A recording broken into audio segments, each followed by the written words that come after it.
Hey guys, I just attended a dynamic presentation on human trafficking, domestic violence, everything preparing for the month of October. And during the conversation, this young lady right here, she was telling me about an instance with her son and Uber. And I really wanted to share that with everybody just so that you can stay aware of what's going on in your environment. My son was catching an Uber to work, which was literally 4 minutes away from home, 1.3 miles. And as soon as he got in the car, like less than 30 seconds, the Uber driver ended the ride and took him 10 minutes away onto I-40 going towards Raleigh.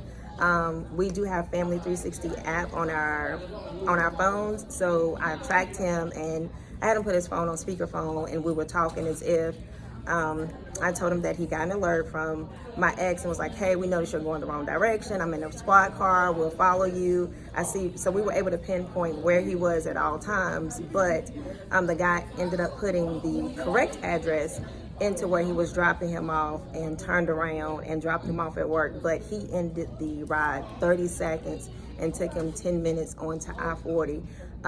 We ended up getting his pictures, his license plate, and everything. The pictures did not match the Uber driver. The license plate did not match the driver. And once we did some research, we found out that he was a predator and was on the sex offender list as well.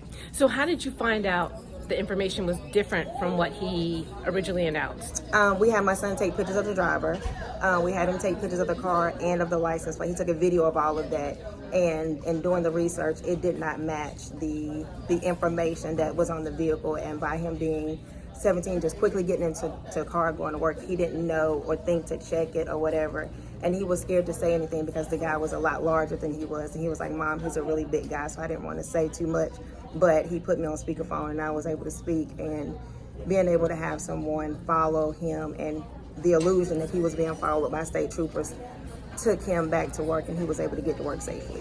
If someone were to, what are some of the things that you would recommend? 2-3 things that you would recommend a person do before they get an Uber in the future? Share your ride with someone.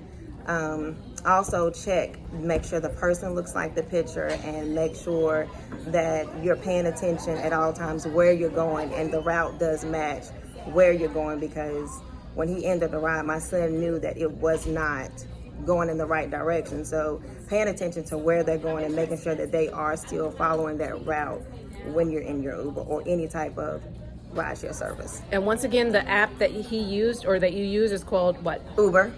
Family. Oh, Family Life 360 is what we use. It's called Life 360? Yes. It monitors their speed, it monitors everything, the direction and everything. That monitors the speed of the car and everything. They use it with driver's ed now, so that's how we found out about it. Excellent. Hey guys, listen, this is a heads up.